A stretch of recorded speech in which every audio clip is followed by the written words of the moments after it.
Good morning and welcome to our meditation on the art of noticing by Robert Walker.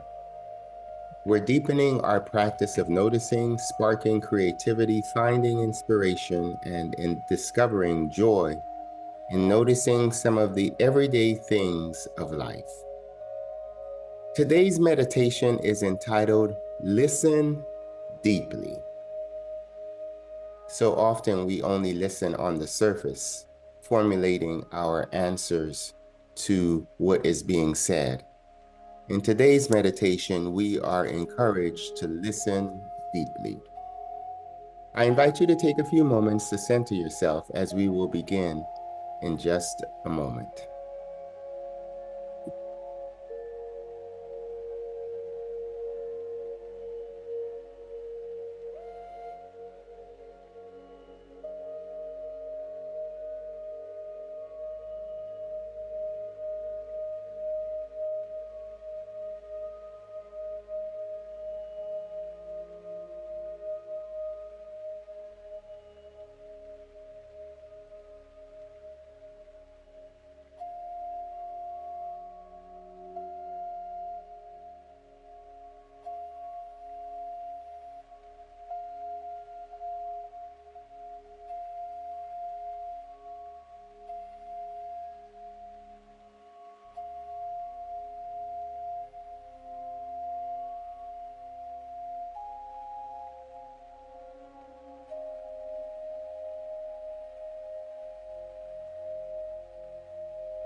Today's meditation is entitled Listen Deep.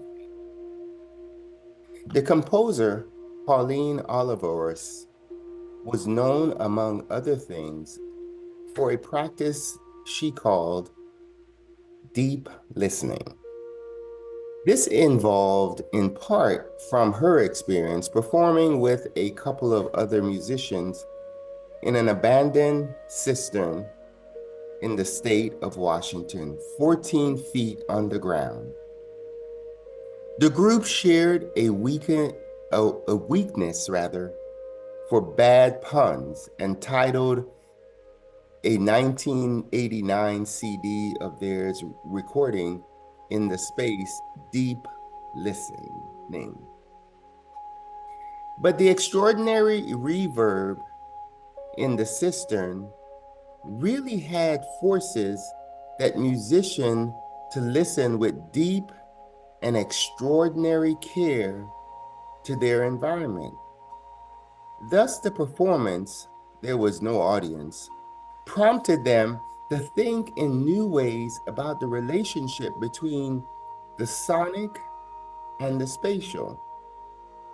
This led to deep listening band, deep listening workshops and retreats, and eventually the Deep Listening Institute.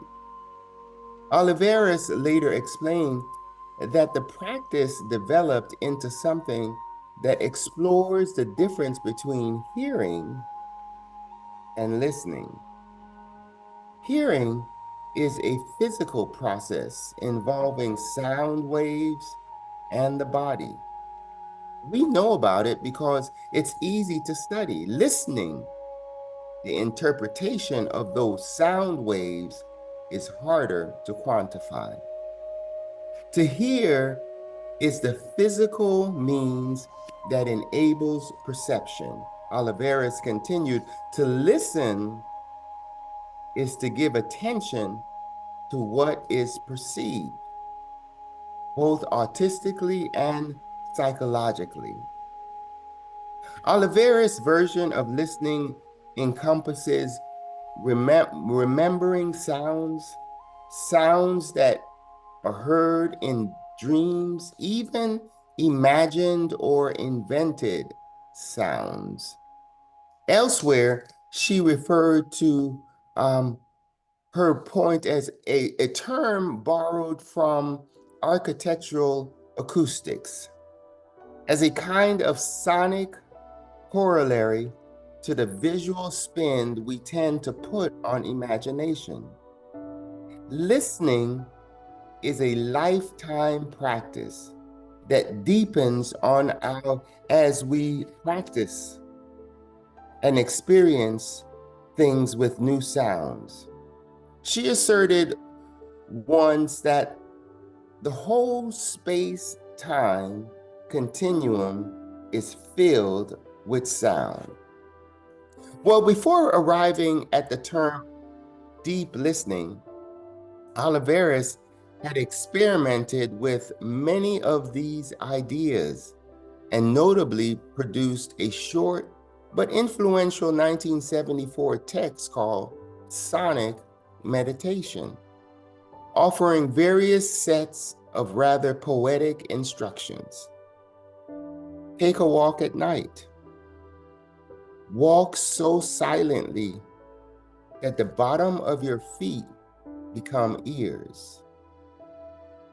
Most of the highly inventive prompts also involve making sounds, particularly in groups, consistent with her belief that musicality shouldn't be restricted to musicians. For example, choose a word, listen to it mentally, slowly and gradually begin to voice this sound by allowing each tiny part of it to sound extremely prolonged.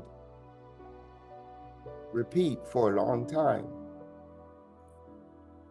You can piece together and modify some of Oliveras' suggestions to explore deep listening without worrying about compositional goals. Here is one approach to experimenting with the kind of expansive listening that she advanced, borrowing from a few sources, but most notably, a meditation that was part of a 2011 deep listening experience in Seattle. Think of this as a means of exploring your identity. In any space you wish, listen to all of the possible sounds in that space. When one sound grabs your attention, focus on it. Does it end? Think about what it reminds you of. Consider sounds from your past, from dreams, from nature, from music. Now, think of a sound that reminds you of childhood. See if you could find something reminiscent of that sound. Dwell on what you find. Stop here or follow the instructions of that 2011 meditation for as long as you wish. Return to listening to all sounds at once. Continue in this manner and see what you discover. I invite you today to explore the possibility of listening deeply. Not just to the people who are talking to you, but to the sounds around you, and see what you discover. May the Lord bless you and keep you. May the Lord cause God's face to shine upon you and be gracious to you. May the Lord look upon you with favor and grant you peace. Shalom. See you tomorrow.